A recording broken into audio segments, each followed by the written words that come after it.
All right.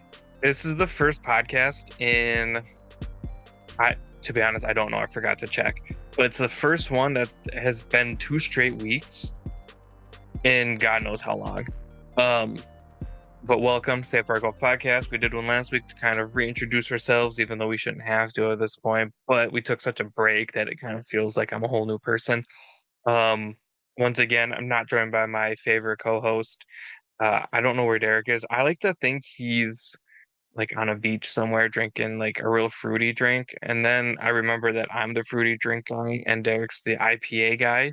So he's definitely somewhere like licking like sawdust or something and saying it's beer. But we do have me, and we're joined by Ryan with Married to the Game. If you've never heard of Ryan, newer account, doing some really cool things that we'll talk about. So hopefully you listen, you dig it, and then you click the follow button for him. Um, but we have a fun little podcast. We are kind of talking for a little bit before. I've got some fun things kind of planned. That's a little bit different, but it still kind of falls within the realm of what we've been doing with the podcast. Um, I know it's a little different without Derek, but yeah, he gave me permission. We don't hate each other. It's not a breakup.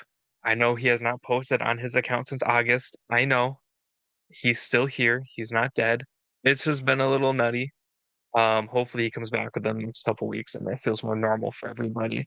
Um, Ryan, thank you for joining me. I know it's always cool when people reach out and they're like, "Hey, I've been listening. I am a fan, and I started my own account."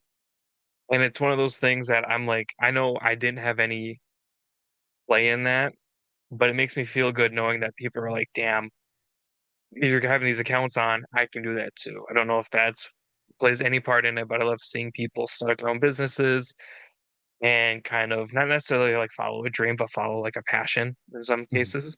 Um, but welcome. And I'm excited to learn about Married to the Game. So if you want to take it away and talk about kind of how it started and stuff like that, I'd love to hear about it. Yeah. Thanks for having me. And definitely a fan of what you guys are doing. You've had some pretty big, brands on there and just sort of highlighting the smaller brands. So, when I reached out to you guys, definitely a fan of the show and didn't expect you to reply and have me on. So definitely happy to be here. But I will say not yeah, to interrupt you. You reached out yeah. at like the perfect time because I was like, I have that itch. And Derek and I talked about it. And he goes, dude, if you have that itch, you gotta scratch that itch, dude. And it was like Yeah. right when I was like, I gotta start reaching out to these accounts and seeing who's interested and stuff like that. And then you messaged me. And for those who are listening who don't know, I do all the podcasts, scheduling and everything. So when you message the podcast page, you're getting me, which either means you're going to get a voice message of me like half asleep with a gummy in my system, or like wide awake me at work where I'm very cognitive. You got very cognitive, Dom, so you're welcome. Um, but when you reached out, I was like, dude, I have been looking for companies and people to reach out to, and you kind of hit the nail on the head. And I'm like, let's do it. And here we are. Because that wasn't too long ago. Obviously, we were supposed to record last night, but stuff happens. So I appreciate that. But uh, I've never had somebody reach out on such perfect timing before. Yeah, well, I'm glad to hear that. Yeah, I know. I feel like the sort of golf community has been pretty welcoming, just reaching out to other small brands and trying to Zoom with people, text people, kind of talk to everybody. So it's been overall like a pretty inviting group. And there's a ton of little golf brands out there and smaller brands and a lot of unique things that are being done. So I feel like your podcast really kind of highlights a lot of those brands, which I think is really cool. And since starting one, I think I've completely changed my algorithm and For You page to be all small golf brands. So I feel like small fish in a big sea, but a lot of cool stuff that's being done out there. There are so many fun and cool. I don't like calling anybody a little brand because I feel like it's kind of demeaning. But Hmm. there are so many fun and little brands that people need to know more about and need to learn from. Um, I feel like a lot of brands that don't have the bandwidth that people like a Malbon or, insert name here, they generally have better like quality control and generally like if there's an issue with the order and like a customer to reach out to you, generally the service is better because you're generally talking to the owner or somebody directly with the owner type thing. Um, and I feel like that's so much better than, oh man, my Malbon shirt ripped. Well, you're gonna get somebody somewhere, hopefully. Right. Hmm. Um, and I feel like small accounts are slept on, right? Like when we started this, we wanted obviously, big accounts, but we have such like so many good memories with smaller accounts. Or, sometimes you find that hidden gem where you're like, wow, they are doing really well. And then all of a sudden they blow up. And Hmm. it's so great to see, new comments and stuff like that for those people. The one that came to my brain right away is actually a local Minnesota brand, Hinatori Golf. Yeah, I was going to Um, mention them. so he it's like 45 minutes from me, roughly, Hmm. in Minnesota. Um, Obviously he had to rebrand because of he got hit with like cease and desist stuff, and I was Yeah, like, damn, that's it took tough. him that long to figure it out. Like it was kind of those things where I'm like, yeah, you kind of asked for it, but landed on his feet. He's doing Yeah. great now. I mean, he's launching a new collection, and I've seen the new stuff coming out for like the Masters already that I will not talk about out of respect for him because it is so cool. Hmm. But that's what I mean. Like, there's all these little accounts that have, this big creative itch and urge and all these little things that I feel like a lot of big golf right now doesn't have. It's all the same. It's all generic. It's all stuff like that. Um, I don't know if you watch this, but we're very off track at this point. But I want to talk about it because this hit my feed and I was like, shut up. So the Waste Management Open just happened not too long ago. Hmm. Obviously, I'm good friends with the guys at Four Bros who are in Arizona, stuff like that. This didn't come from them, but whenever I talk Yeah. about Arizona, I got to talk about Four Bros. Um, Bad Birdie had this hockey jersey for sale at the I pro saw shop, that. and I'm a sucker for hockey jerseys. I live in the state of hockey. I don't play hockey, but I feel like it's in my blood. So whenever there's a cool hockey jersey, I'm like, that's sick. And the issue with this hockey jersey is there's no patches, nothing was sewn on. It was all sublimation, which is fine. It's Hmm. fine. Like if that was like a $50, $60 jersey, I'd be like, okay, very cool. Yeah. Except it The was like, issue is it was a $260 hockey jersey in Arizona. yeah. And I don't know if it was true or not, but I guess on the last day, like they do like a big blowout, which makes sense because obviously the PGA doesn't have those stuff laying around. Hmm. And people were buying it for like $60. And Wow. like, listen, I went to Disneyland with Ralph and I bought a Mickey Mouse hockey jersey. I'm staring at the thing. It's gorgeous. Sewn on, patched up, thick jersey, and it was like $80 at Disneyland, the place where they should be taxing people, Yes. Well, not not the Waste Management Open. So yeah. it makes you kind of wonder. It's like their margins are like non-existent because Hmm. that jersey's like $4 or $5 for them to make in bulk, Sure. Yeah.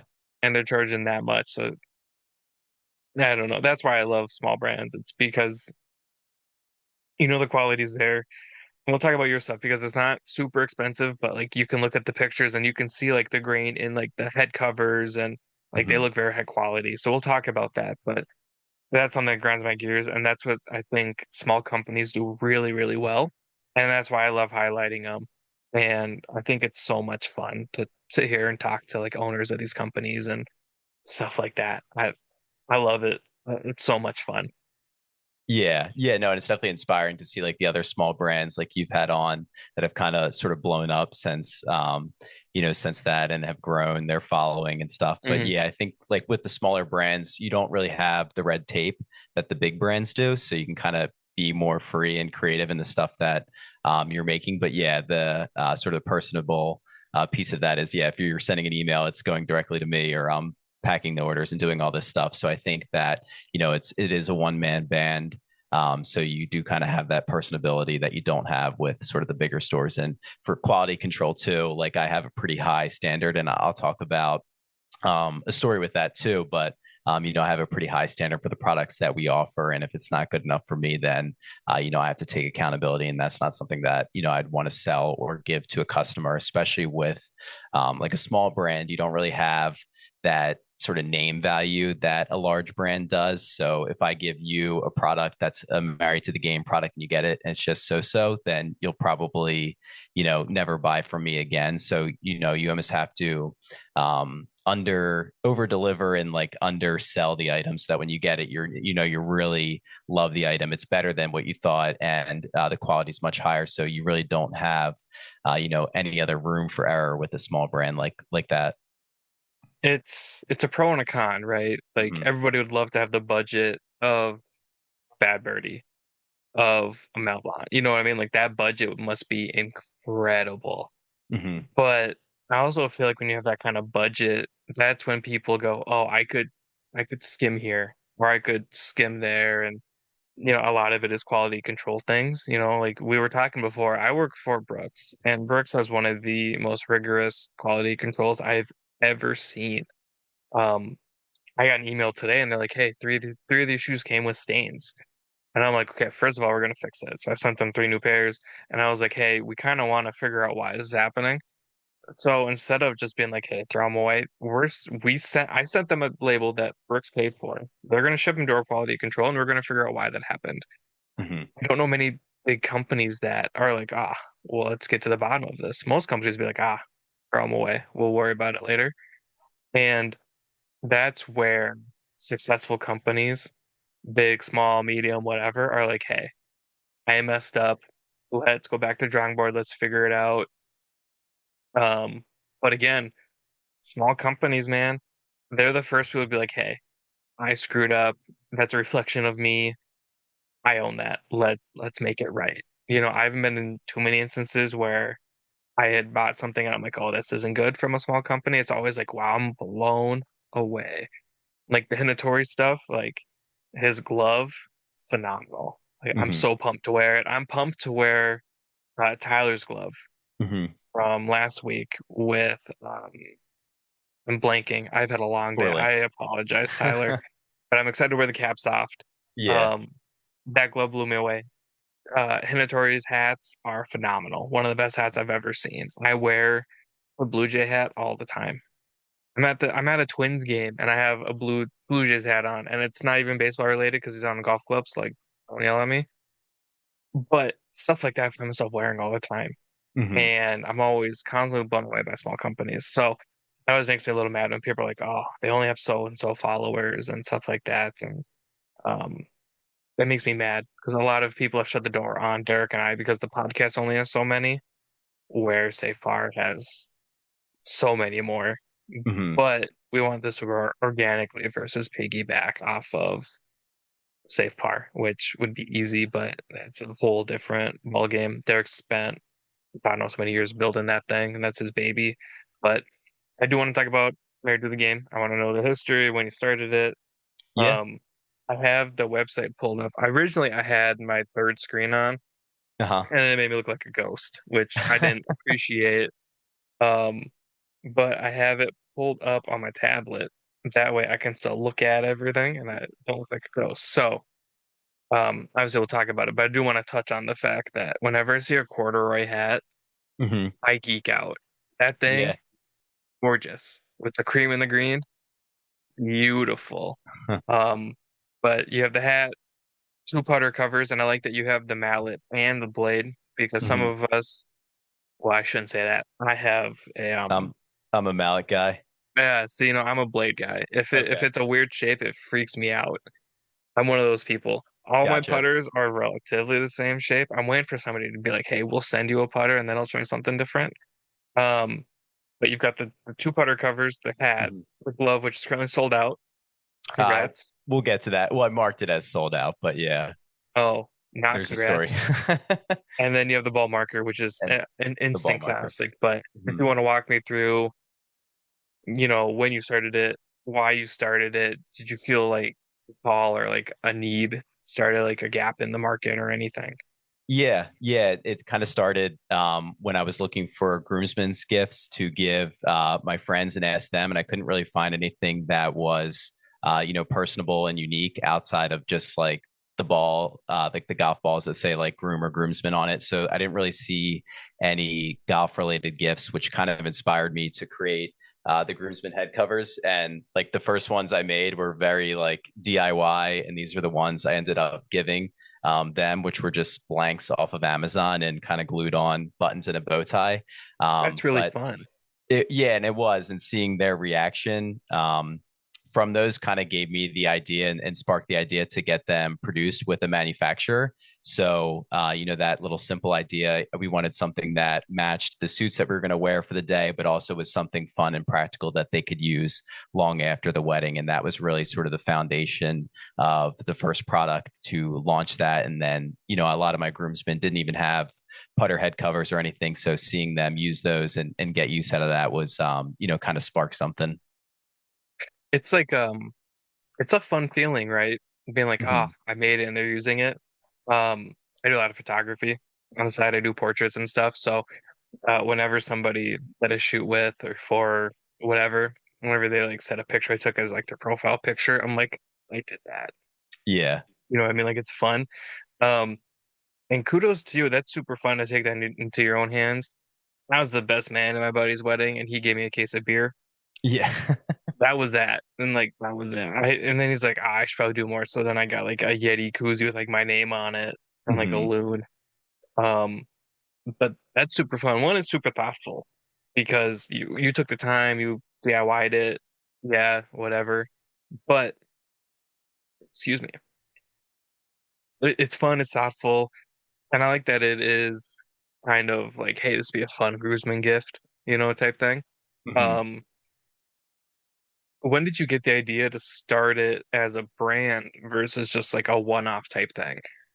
Yeah. So, worked with the manufacturer to produce those and have been selling those for about 3 years or so, the head covers. And then, after I got married, I started golfing with my wedding ring, and I wasn't used to wearing a ring when I golfed. So, or wearing a ring in general. And I felt like it really got in the way of like my grip and feel. And then also my ring was my dad's ring, so it was super sentimental and not something Mm, that I wanted to accidentally lose or like take my glove off around the green and potentially lose it. So I'd switch to a silicone band, but those are even bulkier and thicker than my real ring was. So then it kind of gave me the idea, why isn't this just built into the glove itself? And then kind of Googled and looked and didn't see any wedding ring golf gloves that existed out there. And then was kind of talking it over with, one of my friends. And he's like, oh, that's a good idea. You should kind of pursue it. So, with those two ideas, it really was the foundation of the brand. I'm like, okay, I have these head covers that I've been selling, and then I have this idea for a golf glove. Why not kind of put the two together? And kind of Married to the Game was born since then. so does the glove have a spot for the So the what? glove is it's basically, I'm trying to get this to focus, but it's basically printed on there. So it has, Oh, so you so you could can take it wear it out. in place of your wedding ring instead of just wearing your ring, because your ring kind of like sticks out through the glove. So you can take it off, but it kind of a clean design just with like a ring printed on it. Um, Got it. yeah. Because I mean, as we talked about before, I don't, I have not been husband up, I guess.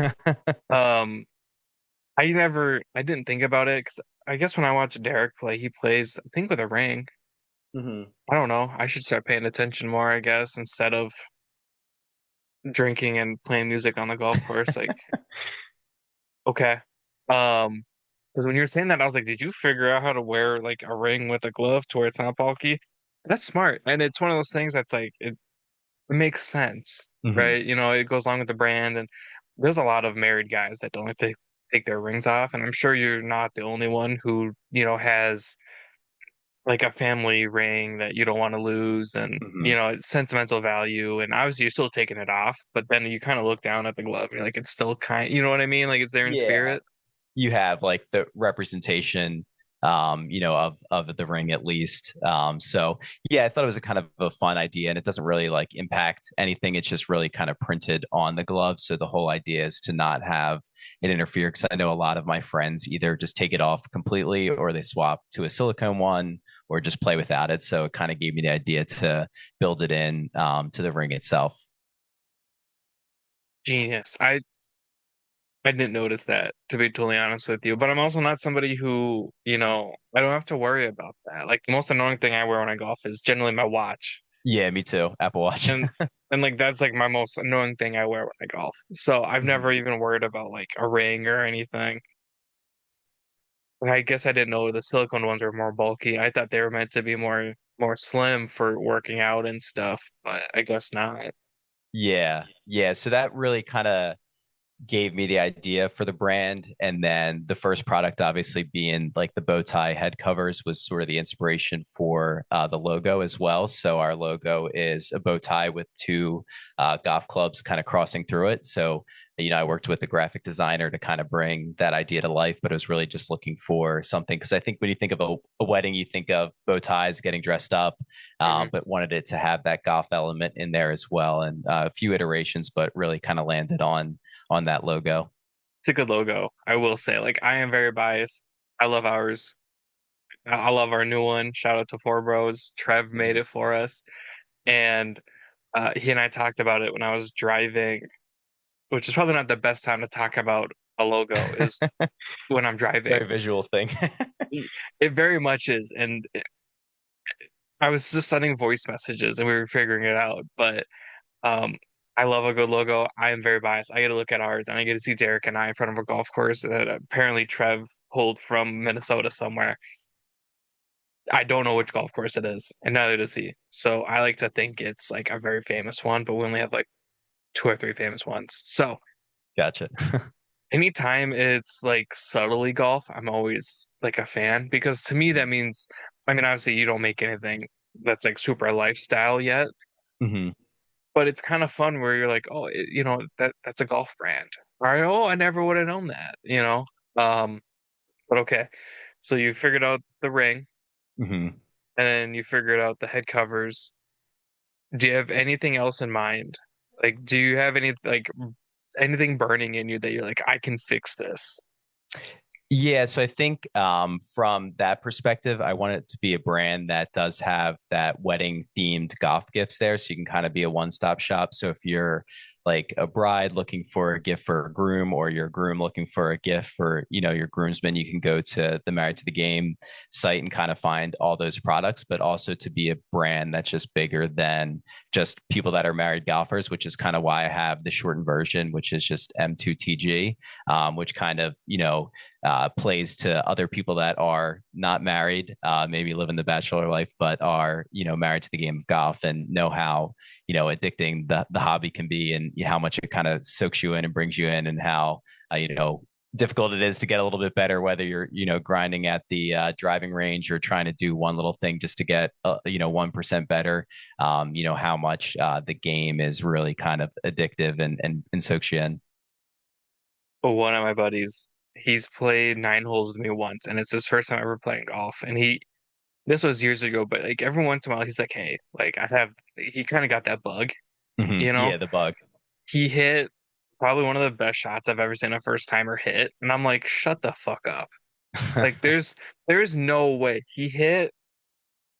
I think it was a 5 wood, like 3 feet to the hole on like it was like a longer par three. So like yeah, the 5 wood was definitely the play. And I don't know the distance, so don't nobody ask. But it was like 3 feet, and we watched that thing, and I'm like, what the hell? And he's now married, has well, his kid just turned one not too Hmm. long ago.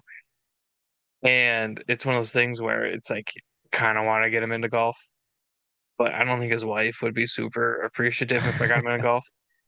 So your brand might be a good way to be like, hey, we can still say he's married, but when he's with me, he's married to the game. That's how I've always thought about it. Hmm. Because yeah, I'm not married. I very much live in that bachelor lifestyle, as you mentioned. Um, Derek is married. He's very married, as I like to put it. Um, it's not a bad thing, but he is incredibly married, and his wife's great. I love her to pieces. I don't know if she listens, so I guess I could trash her if I really wanted to, but I'm not going to because I have nothing bad to say about her. But I like the idea of being a one-stop shop Hmm. because I've seen more and more grooms get their groomsmen golf gifts, Yep. and sometimes they're a little cheesy, because I'm sure you've seen the ones where they're not great. Yeah, to me, it's the thought that matters. I mean, I was given a case of beer, and I was never asked if I wanted to be the best man. I was told I was the best man, and I was like, okay, Yeah. great. What do I do? And then, you know, we kind of fumbled through everything else, and then they got married, and boom, whatever. Now they have two kids. I did my job. They said, "Do you have the rings?" And I said, "I do." And I handed the rings over.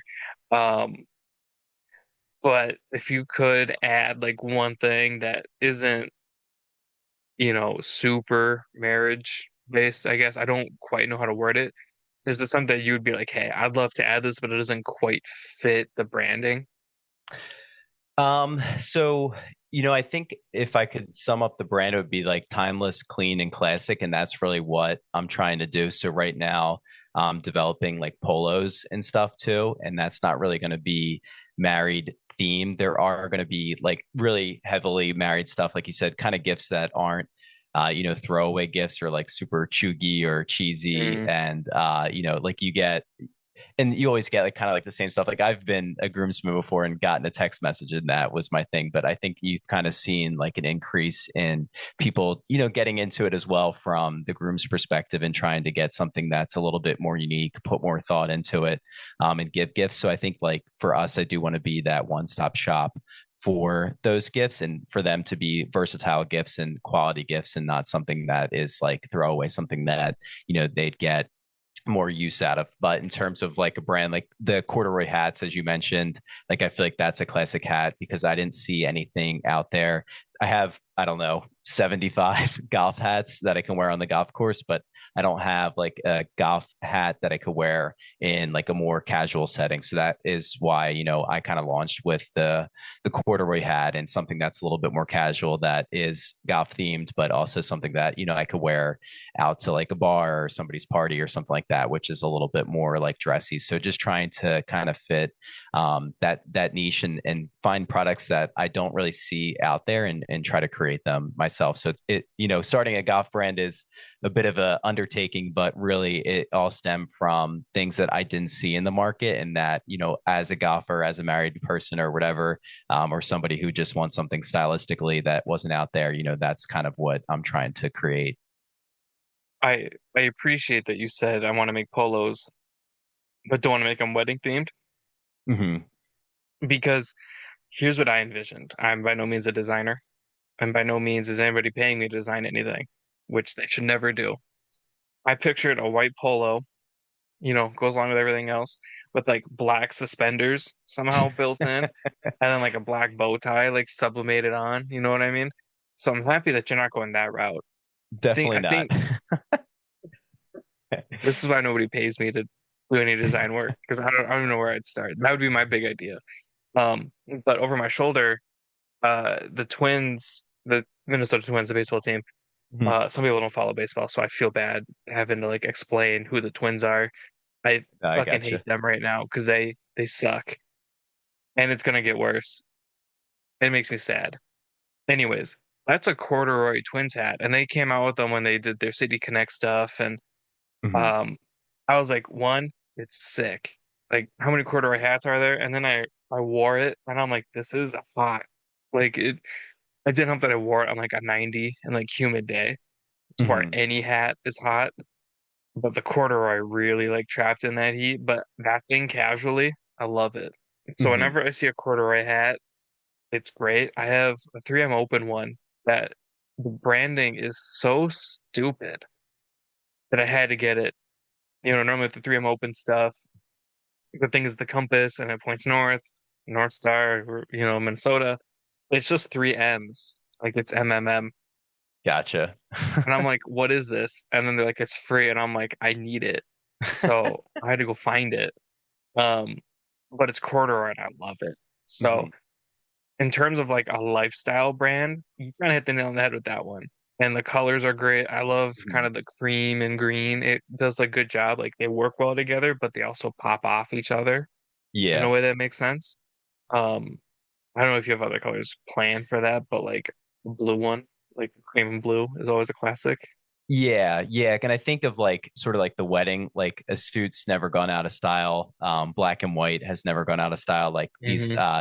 colors, like I think there's a lot of brands that do like the loud polos with prints and stuff, and a ton of bright colors and designs in your face. And I have a bunch of those polos, but I'm really trying to create things that are sort of classic, like ivory, hunter green, like a dark Hmm. blue, like these sort of tried and true colors that kind of stand the test of time. So you could either wear this on a course to a nice course or at a public course, or wear it out to dinner or like after the round. So kind of trying to create stuff that can be on and off the course, but really sort of just like a timeless classic design. It's funny you say that because there's a handful of polos in there. Obviously, I'm pointing off camera. That's my closet Yeah. that are really loud and fun. And I always Mhm. find myself wearing like the solid color polos from like Kingsman Golf. Yeah. I love Don. I love Don's work. I love Don's book, Hmm. and I keep trying to like sit down and read it, but my brain doesn't allow me to sit down and read it. Um, ADHD. so I'm sorry, Don. I'll get around to it. He took the time and he signed it for Derek and I, and we each got. I'm like, I love Don to pieces, but I keep going and I wear like I have a solid like purple one, and I love. I have a solid just green one, and Hmm. it's not. I find myself wearing those solid colors because I feel. I mean, like I said, it's timeless. Yeah. But I could also wear any shoe with it, any pair of pants, any hat, and it like feels like it fits pretty seamlessly. I mean, I think his best seller is called the Jet, and it's jet black. Hmm. Like that, there's not much more timeless than that. Although I've been wondering, did you get married in a white suit? Was I? Yeah, It was like ivory cream color. hell yeah. Okay, so that's why everything's white with the black. Yeah, because I thought about kind of keeping the entire brand just white and black, but I think that Yeah, would be a little maybe mimey or a little too bland. So yeah. I do just want to kind of do like those classic like ivory, dark green, black, white, but things that would kind of like I said stand the test of time and are really sort of the classic polos. Because yeah, like you said, I have a bunch of those loud polos, but they kind of sit in the closet and aren't really my go-to, especially like if I'm going, wearing a polo to work or, wearing it to a nicer course. So I think, I want to build that stuff. Even like I have one here. So this is just like a sample, but kind of just like the French collar too, Oh, it's where I feel nice.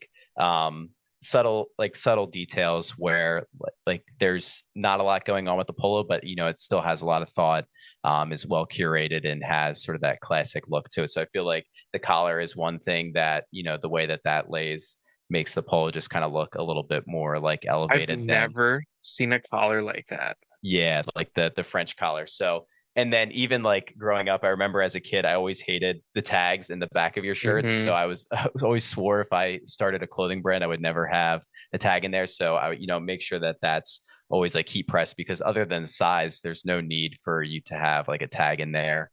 And then all the logos on everything, make sure that that's all like embroidered so Hmm. that lasts a long time. But just kind of things that like I've noticed or things that I've either found from like really high quality polos that I like and use, and just other things that I've noticed in other brands that I would change.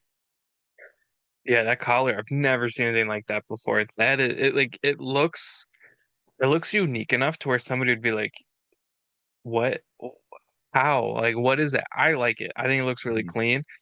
Um, Don had the same idea, but his collar like doesn't lay flat. It kind of goes up a little bit. It's like a mock neck, but it has Yeah, buttons, but they're like hidden. I don't know if you're familiar with Kingsman Golf, but yeah, I it have looked at his stuff. It's really good. okay. Yeah, Yeah. so his stuff, it like the quality, like the pictures, I say this every time. The Hmm. pictures do not do it justice. I have, good Lord, I definitely have a quarter zip, and then I think I have like four polos and his jacket. Hmm. And I'm blown away by everything. I have his like shirts, like he came out like athletic like t-shirts, blown away. So I'm a little spoiled when it comes to that, but that collar on your shirt is Mhm. ridiculous. Like that is so cool. Yeah. And I know And not then everybody watches these, but this should be one you watch. yeah, and even like just trying to do unique stuff. So like and a lot of the polos have been, I'd say, someone with ADHD, you kind of want everything sort of fast and quick. But the manufacturing process is anything but that, and it's kind of for good reason. But to develop a polo is, I'm hoping to launch our first polos by May. But I think, for me, it's easy to get excited about stuff and you want to roll it out and rush something to the market. You see it and you have like a drawing and then have it kind of come to life. And then you get excited about it, which was really the first version of our gloves, which I kind of I don't want to say got bullied, but almost got pressed into doing a bulk order when I knew they weren't really ready to hit the market.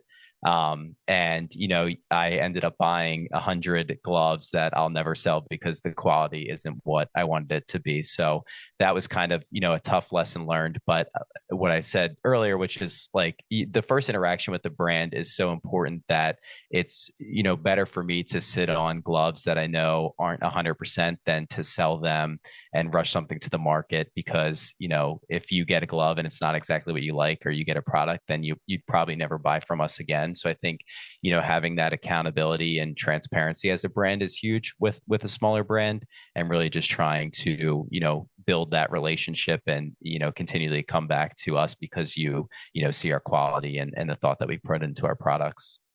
So this is a really cool callback to last week's episode. Don't know if you've listened, Hmm. but Tyler did one of the same things where he's like, and he did it to me, and I was like, what the fuck is this?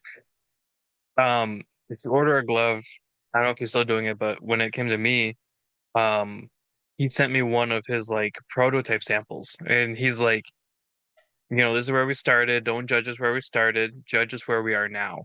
So obviously, if you're gonna sit on 100 gloves and you don't want to sit on them, you can Hmm. always be like, hey, this is where we started. This is where we are now. You don't have to copy Tyler, right? I mean, other companies have done that, but if you don't want to sit on 100 of them, you know, Yeah. a lot of people like I gave the glove away to my friend who is newer to golf, but she has that itch, she loves it. And I was like, hey, this is your size. I know you kind of burn through gear right now. Take this glove. And she was pumped to have a new golf glove. Hmm. Maybe it's something you could do. And um, it's a great way to kind of spread your company too in a way that is very organic and not forced upon by anybody. But is Yeah. also like, hey, like you don't judge us on this, judge us on this. And that's essentially what Tyler did, and I was kind of like floored how it went from sample one to the final product. But I mean, you're absolutely right. I could never design anything and then bring it to market because I'd be like, I need this thing like yesterday. And I Yeah. definitely jump in feet first, and then I'd be like, well, shit, now I've got 700 t-shirts that I hate. Hmm. Yeah, I would say it is exciting because, especially with like the glove, like the head covers, I designed, so I kind of knew what they looked like in the real world because the first versions of them I made it myself. So then it was really just communicating that across with the manufacturer to make those. So that really only took like one or two like iterations to get those right. But like with the gloves, I was working with the manufacturer and kept ordering sample after sample because like in my heart, I knew they weren't correct. But then that manufacturer ended up being a little bit more like pushy. We're like, oh, you have to do your bulk order. You have to do your bulk order. And being new to the game, I kind of caved to the pressure, and ended up doing that. And it led to loads and loads of trouble. But yeah, I did talk to Tyler, I think a couple months ago, and he had mentioned that I think he bought, which made me feel so much better. I think he said he bought like 1,000 or 3,000 gloves that he ended up just, like he said, gave away, with people just to kind of let them know like this is where we were and this is where we're going. So don't plan on throwing them out or anything, but I definitely given them out to a few friends, and some influencers just to kind of get feedback on and let them know that this is the first version. So really kind of sending those out with the caveat, but that's why I kind of marked them out as sold out on the website, because I don't want people to buy the first version of the glove. And, I think it's so important to, really wait to launch a product. And, that's kind of where I'm at with the polos. So it's why we don't have any polos available yet. Because it is a lengthy process to develop those, but just really trying to focus on building, like quality products and brands before I release them. Yeah, and it's super important to be transparent with, the people that might buy or might not buy. Mm-hmm. Um, One, it's like it, I don't know if you're like me, but if I can't sleep at night if it's super like inauthentic of me to like say something, or like I couldn't work somewhere that like made me feel sleazy. Mm-hmm. Like the stores that sell credit cards and stuff, I would feel bad. You know, my first job was like that. I worked at a company, and uh, obviously when it comes to like big box stores, a lot of their money was in their credit cards, and I was never good at it, and like they would get on me about it, but it's like I don't like it, and Yeah. um, I think if I brought something to market, one, I have to like it, and it's Mhm. something that if I won't wear it, I don't want to sell it. Yes, yeah, and it's like for me, it has to beat the current product that I was using. So I always played with like I don't know if it's the Apex, but these Callaway gloves, like these Hmm. were my favorite gloves to play with. And then like the first versions of our gloves just weren't that good versus, the version I have now. But for me, like I think the first pieces that it has to be better than the product that I'm currently using. So I don't want to just develop a brand for the sake of developing a brand. Like the product has to be better than the product that I was previously using. And then, ultimately for me to put my name behind it, to put Married to the Game on it, to sell it to my friends, family, and, ultimately strangers. If I'm not comfortable and 100% like into the product, then I don't think that that's a good way to run a business. And ultimately, like, if I didn't want to play with it, why would I want to sell it to somebody else? So I Hmm. think it's really important to, build in the features like the ring. This one has like a magnetic ball marker in it, like a full size ball marker, which I always thought was cool. I And noticed it's, that. yeah, like really soft, durable, has like subtle branding on there. So really just developing a product that, like 100% believe in. And like I said, kind of, over deliver when you get the products and you're really excited to have it. And that's why I love small companies. Even like some medium-sized companies like the guys from Palm. I love Mhm. those dudes. Dustin and Joe and everybody from Palm Golf Co. are great. They have the same kind of mentality, but I wouldn't say they're a small company anymore. No, I would Um certainly say not. I love those guys, and they have the same type of thought, and um I'm that same way. If you know behind the scenes with the podcast, we did like 3 or 4 episodes that'll never see the light of day because we listened to them and we're like, we could do it better. Hmm. And it took us a while to fine tune it. Like we had originally started recording in like January of like 21. And we didn't release the first episode until March because we didn't hit the nail on the head until March. And obviously we're not making money off these. I don't know if people know that, but we don't make any money off this, thankfully, because now it's what keeps it fun. But um keep a note. I have like a magnetic board right above my desk. And it's full of like pictures of me and my friends and stuff like that. And, like notes companies have like written me. Hmm. It's like I've got John from Buena Gente. I love Buena Gente. I love John. John could power his city off his charisma. It's fucking ridiculous. Right next to John is the donut. I feel like John likes donuts. I don't know if that's confirmed or not. Okay. Right underneath it, I have Maddie from Paré, who, if you've never spoken to Maddie with Paré, if you need to pick anybody's brain on making like lifestyle golf apparel, Hmm. Maddie is your dude. Okay. And he's phenomenal resource. But right underneath it, it's from Santos Perez. He's an artist that we had on. He painted those right there. It's me and Derek. It's actually a two-piece portrait, so like you could split them apart, That's and then cool. Derek and I could have one. But I kind of wanted to keep both there for a future studio. Hmm. Um, but I love them so much that they're right next to all my stuff on my wall. But I have this note because it means so much to me, and I don't think I've ever told him this. So I also don't know if he listens very often. He and I talk a lot of shit because he's a Bears fan, and I'm clearly a 49ers fan. So we beat the shit out of him. even though we really didn't beat the shit out of them. It was a good game though. Um, but it says, Dom, thank you for asking me to do this. I have great support from family, but when it comes from a stranger, it hits different. My friends will support me till the day I die. My family will support me till the day I die. But when a stranger says, hey, I love what you're doing, when you said, hey, I love what you guys are doing, that means more to me than my best friend telling me that I'm doing great, or my Hmm. mom being like, hey, I'm really proud of you. That note has not left my sight since he wrote it. And it's one of the most important things and my favorite thing that anybody's ever given me in terms of the podcast. So I say all that because you you have the right mindset.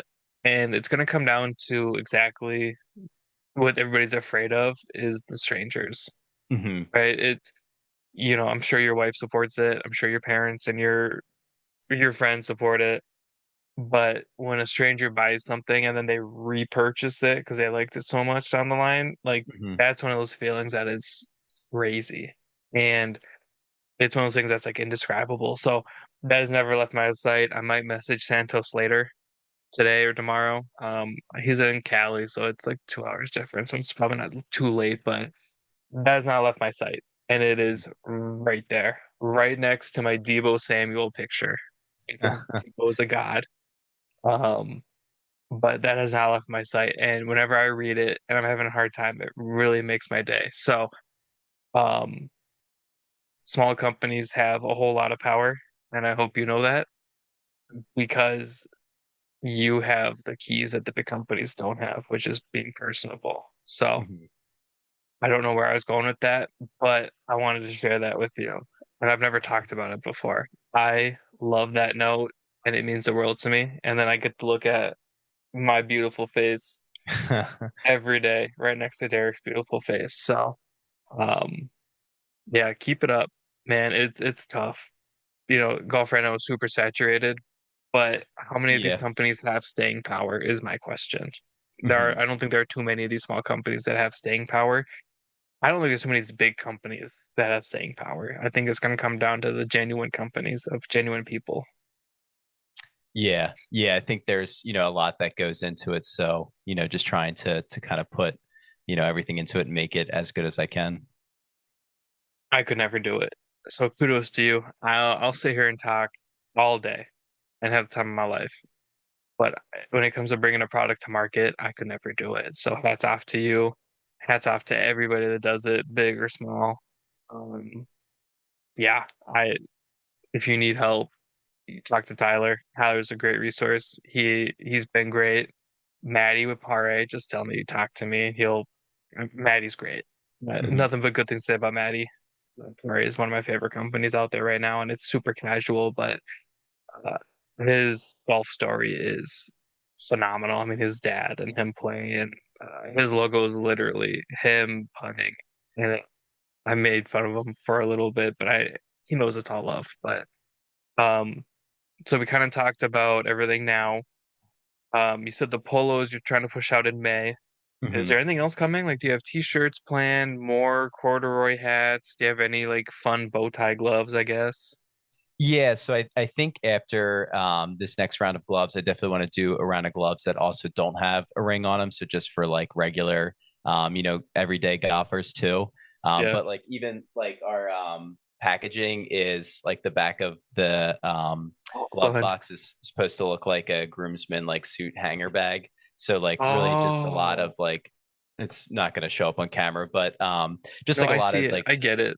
fun stuff. And there's so much that goes into that. Like that to make this box probably took me, 2 months back and forth with the designer to get to like the final product. So, I don't think that there really is a rush to get things to the market. And I've kind of learned my Mhm. lesson with the first round of the gloves and, trying to rush something. So I think my goal is to really, if I only launch one product a year and it's a really high quality, good product, then, so be it. But I don't really think that, I have the ability to kind of take those shortcuts. But right now it's just focusing on, final iterations of the glove, should be able to launch those in a few months as well. Sticking with the head covers and then, yeah, trying to develop our first polos for the spring. So hopefully we have those in time for spring and summer. Well, if it comes out in May, it'll still be snowing here. So that's perfect timing for spring. Yeah, yeah. So I know a lot of people, especially like in PA where it's freezing, golf is still on the mind, but you're obviously not getting out there. Yeah, I mean, like we talked about Minnesota right now, we're in fake spring. So like I Yeah. can see the ground and I kind of want to be like, oh, I could, but now the courses aren't open. And then the weather for the next week is cold and snowing. So, we're still a ways away, and here anyways. I don't know about the rest of the world. And then there's the freaking weirdos in California and Arizona that play year round and don't appreciate it like we do here. Um, no shots, whatever. It's fine. I'm not mad. A little mad. I'm a little mad. But I kind of want to switch gears because I thought we could pick my fantasy golf lineup because I'm Yeah. playing fantasy golf with some of the dudes with the PGA with the 3M Open. So how it works, do my best to show you. We get is that four starters and then two benches. Wow, that is Okay. really blown out. And then one of them becomes a captain. So this is one of those leagues where I can only use the same player three times. So as we talked about, I am avoiding Scotty, and that is not because I don't like Scotty. It is mainly because I feel like he's going to be a favorite for the majors, and I feel like I want to save him for the majors. Like he's definitely gonna be my Masters pick because I don't really know who could stop him right now. You know what I mean? Okay. So if we're picking for the Genesis. All right. Um, so I don't really know what to do. So what I've been doing is I've been picking guys that I know the name, but I know they're not going to win a major. I don't know if that's rude or not, but in my brain, it's making sense. So if I open it right now, odds to win, like I think Cantlay is the favorite. Yeah, he it looks like it. I was gonna say Tommy Fleetwood could be a good pick.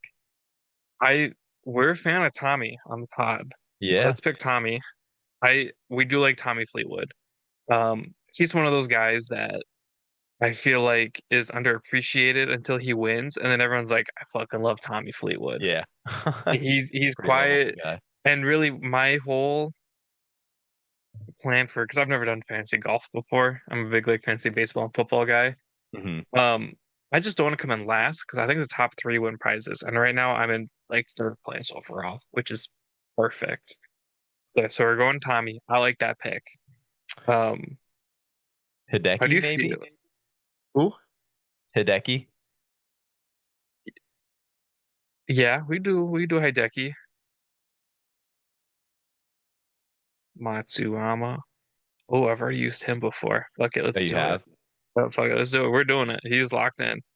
Um, I was thinking, what about like Jason Day or Tommy or not Tommy, Tony Finau? I'm a big Tony Finau guy.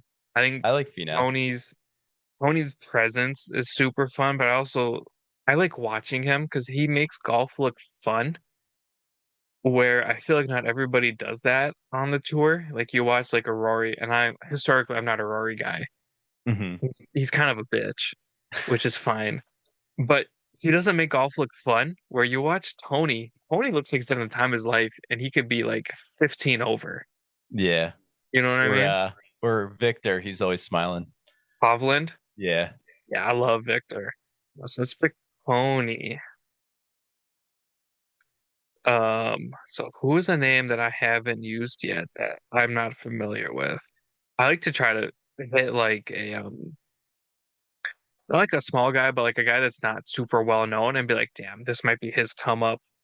Ooh, if Derek was here, he would want me to pick this guy. So we're gonna pick him in honor of Derek, but we're going to Xander. Okay. Shoffley. Derek's a big Shoffley guy. Love Xander. Um, we used to do dark horse picks all the time, and we kind of ran out of it just because I shouldn't say I would forget to warn the guest, like, hey, we're gonna do these, so have yours prepped, and I would just forget to do it, so we stopped. But we're going to Xander. So that's the four main, and then we get two benches. So Okay. the bench, my thought process is somebody who's not good enough to win, but somebody who's good enough to make the cut in case one of the four guys up front get cut. Does that make sense? Yeah, let's go Okay. Max Homa. There we go. My videographer, his name's Ty, um, loves Max Homa. Shout out Ty. Ty is great. I, Ty's my guy. He's beefing with Roger still right now, which is hilarious because he's Roger's guy too, and they have a little beef going Oh, on. really? A little bit. It's funny. Ty's a great dude. I love Ty to pieces. Okay, so we have one pick left. So generally, let's try to pick a guy I haven't picked yet. Ooh, we're going on vibes. I'm a big vibes guy. Tom Kim, Let's do it. locking it in. Is that all six? So now we have to pick a captain. Okay, So how do you feel about Xander being captain? I like it. Mainly because I feel like Hideki was good last week, but then I think he hit a ball in the water and it kind of derailed him. I think. I don't know. Yeah, weren't people were yelling at him, right? Were they? I think so. I think somebody, well, he did have a meltdown, but I think somebody yelled like during the playoff or something at the waste management. I'm not sure. That sounds like a waste management thing. Yeah. So let's pick Xander's captain. I don't know what captain does. I didn't read the rules. Would have, but it didn't. Very on brand. And we're clicking save. So cool. My team is saved. What? So let's check my rank quick. So in the league, so I'm in third. I'm in third out of 18. Pretty good. And I'm right behind the dude in second by like 20 points. That's not bad. I want to win. I think Yeah. that so the way they do it is there's weekly prizes. And I think if you get like third, you get like a Jersey Mike's lunch. There you go. I want the free sandwich. Yeah. Hell yeah. Okay. So we did that. That's my golf talk for the week. My hair is stuck. Um, so we got to wrap it up with the rapid fire stuff. That's everybody's favorite. I don't know if it's everybody's favorite, but it's my favorite. Um, so I feel very rusty doing these. Like last week was just like off the dome. But out of all your clubs in your bag, which one's your favorite? It might have to be either my 3 hybrid, or my 60 degree. I don't think anybody said hybrid before. So I have a like old TaylorMade burner, like rescue. I don't even know when this thing, 2005 maybe, but that is like my go-to club, and I feel so good swinging that. But yeah, I have the Kirkland wedges, and honestly, I think they're great. So if it wasn't my 3 hybrid, it might have to be my 60 degree. Did anybody figure out who makes the Kirkland clubs? Isn't it basically like the same factory as like Titleist I thought it was Callaway, or Callaway? Maybe. Yeah. which So makes sense. I mean, I don't think Costco, and I love Costco. I don't think Costco would put their name on junk. You know what I mean? no. Yeah. Like obviously they're new to golf, but like their ball's pretty solid. I haven't tried out the gloves. I've been very spoiled with gloves. Um, I haven't tried their clubs though either, but everybody says that they're nice for the price, which is usually a good sign. Yeah, I haven't tried it because they have a full set now, but their wedges are pretty good, I gotta say, especially for like the price. 'Cause I think the price is like 3 for 150 versus you get like a Jaws club for 150. So it's Yeah, basically a third of the I don't price. even. I haven't looked at my golf clubs in so long. I don't even know what's in my bag. That bag is like my promo bag, where it's like that whole bag in the corner is all bomb tech.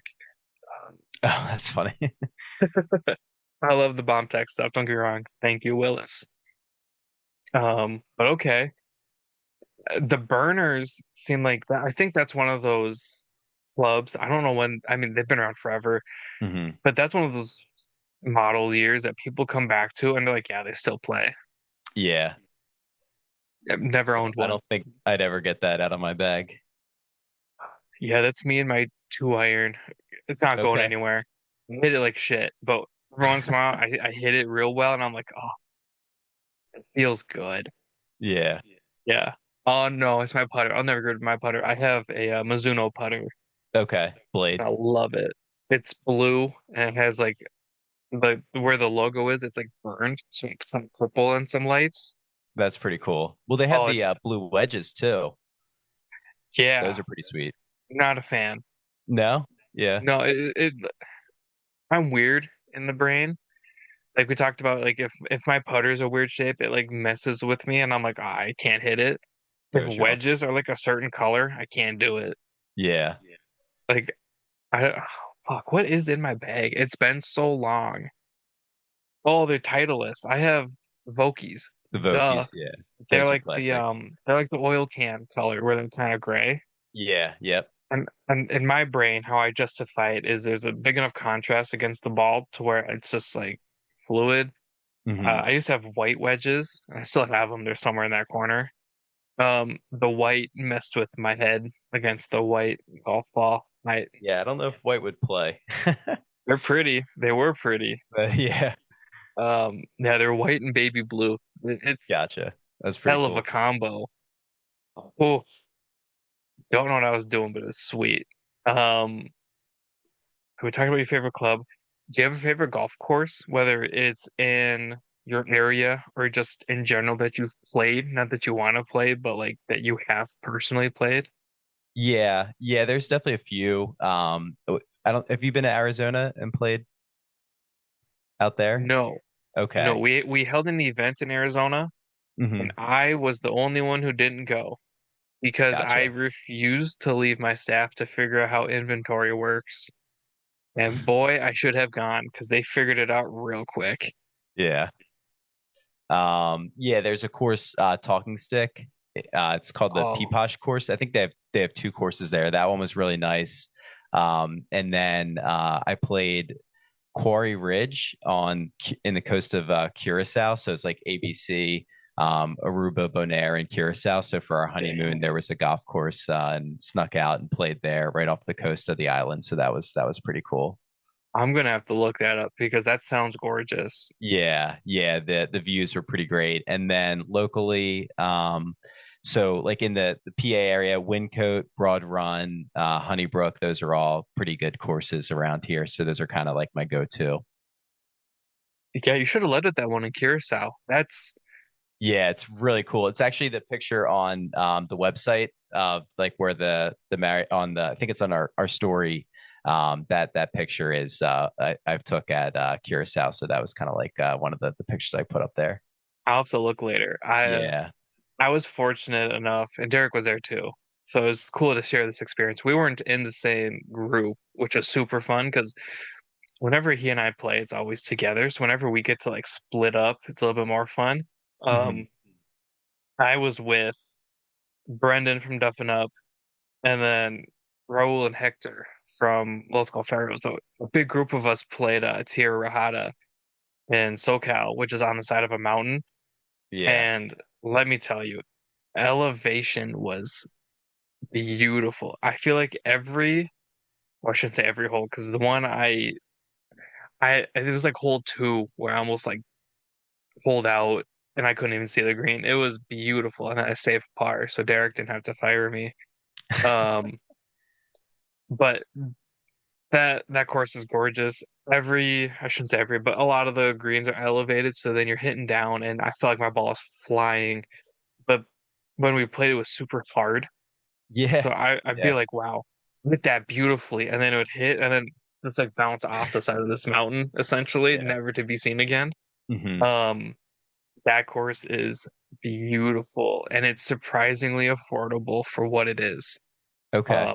It was like $80 for the Oh round. wow. That Yeah, was that with is good. cart. I don't know if that was because we had so many people. There was like a group of like 16 of us. Hmm. Maybe I don't think it was 16, but it felt like 16. Um, Beautiful. That was with a cart. Um, yeah, one of the most fun rounds of my life, and a lot of it I was drinking because I'm with Hector and Raul. So every three holes we're like doing shots, and I'm just like, Jesus Christ, like how am I gonna do this? I'm surprised I didn't fall off the mountain like my golf balls did. Um, that one, and then I love the wilderness at Fortune Bay, up north in Okay. Minnesota. Minnesota. Um, Okay. so what they did was they instead of bulldozing everything because it's on a reservation, it's a casino course and it's owned and managed by the Ojibwe, I believe. Nobody come after me if I'm wrong. Um, but instead of bulldozing everything, they would like there's so after the first hole, the first hole fucks you up, and everybody's there like, dude, if you get a double, you're gonna have a good round because it's like a 550-yard par five for like the first hole. Wow. Yeah. Yeah, it spits you up and chews you out real quick. The second hole, you're like going through the woods, you're going over natural rock that they could have taken out. It's gorgeous. And then we have one of the only private TPC courses in the country is here in Minnesota. And we get to play it with the media day with the 3M Open. So that course, I love TPC Twin Cities. It's super fun. We get to play it as they're building the course, so we get to see them build like the stadium seats and everything. And we That's don't get to cool. play from where the pros play, Would thankfully, you want because I to? don't on a couple holes, yeah, just to Yeah. try it. Yeah. Hole 17, yes, 17's a short par three. And where they have us play it, I can normally get on the green, but from where the pros play, you're hitting over water through all this crazy wind. I just want to try it. Yeah. There's no chance in hell that I make it, but that's one of the holes that I wish they're like, hey, hit it from where the pros play, see how close you get. Because they have prizes for if you outdrive the previous winner. Hmm. So, um, I don't remember who won last year. It's been a while, but we had to outdrive like Jonathan Vegas and stuff like that. So it was super fun. But that course, I wish it wasn't private because I would play it all the time. It's so much fun. Yeah. And then obviously with Hazeltine, but not everybody who's ever played Hazeltine because that's like private. Like that's where they play the Ryder Cup and everything, That's really cool. Yeah. which is coming back. I don't know when, but it's coming back to Minnesota, and we're pretty pumped about it. Yeah. Every 2 years, right? Is it two or four? I think it's two. I'm thinking of the Olympics, aren't I? Olympics are Yeah. four. Well, the World Cup's every four too, but yeah. I don't Yeah. I don't want to say I could care less about it, but I really don't care about the World Cup. I Yeah. didn't grow up playing soccer. Yeah, I'm a big soccer fan, so I'm excited. But So yeah. I got a message and they're like, Dom, did you know your MLS team just signed like one of the biggest soccer stars in the world? I'm like, who? Like, MLS who? is the MLS, so yeah. Well, I know, but they signed like a stud apparently for the Loons, Mhm. and he's like 25 million followers on Instagram, and obviously he's not Messi, but like Yeah. sounds like a stud. So I'm like, cool. Next question. Um, That's funny. so we've been on for a while now, so I kind of want to go to bed. I got to eat still. Yeah. It's like 9:30. But walk us through like a perfect breakfast, lunch, dinner. I'm out near Philly. I know we kind of talked about it. You're not in Philly, but say we're in Philly. Okay. One of the cities I've always wanted to go to. Can't stand the sports teams, which is Uh, fine. It's really just the Eagles. I don't mind the Flyers. Um, even though the Wild, we won't talk about it. yeah. Um, but to walk us through like a breakfast, lunch, dinner, like where would we go? Because whenever I go somewhere new, I want to try, like the big restaurants are fun, but it's Hmm. fun to find little holes in the wall. And that's the kind of stuff that I love and tend to remember most. Yeah. Yeah. I guess I'll work backwards. If we're going dinner, probably would I'm a big steak guy, so I would Mm. say either Del Frisco's Steakhouse in Philly or like Eddie V's are probably like my one two for steak. For lunch, I'd probably go. There's a place called Whiskey Village that does really good cheeseburgers in Philly, Ooh. and they like fry their French fries in duck fat, which is very good. Ooh. And then for breakfast, I might go brunch. There's a place in Conshohocken, PA, just outside of Philly, Southern Cross Kitchen, and they have a good chicken and waffle. So that's a pretty good brunch that Ooh. they do there. And then maybe for dessert, we can take a shot of Pepto or something because that's a pretty hearty meal. But that would probably be my top three. it might be like blasphemous, but like I'm not a huge steak guy. Like if Okay. I go somewhere, I'm like I would much rather have like a burger. I'm one of those people where it's like I appreciate a good steak, Hmm. but like a cheeseburger has my heart. I I do I don't like know. cheeseburgers, but I love steaks. Yeah. Yeah, I like steak, don't get me wrong. Hmm. But like if I have the choice and they're like, Dom, you could have a steak or a burger, Yeah, I I'm think a going burger. cheeseburger would probably be my death row meal. Oh, absolutely. Yeah. It's interesting that you didn't say like a cheesesteak or anything because that's kind of what I was expecting. I know that's kind of the Yeah. stereotype though. Yeah, I would say Delisandro's probably for a cheesesteak. And then there's Okay. a place I haven't had it. I think it's in South Philly called Angelo's Pizza, but apparently they do a really good cheesesteak. I haven't tried it though, but those would probably be my one too. Everyone says like Pat's and Geno's, but those are just kind of tourist traps. Yeah, that's kind of the beauty of Minnesota is I don't really feel like we have any tourist traps when it comes to food because I'm like really known for food.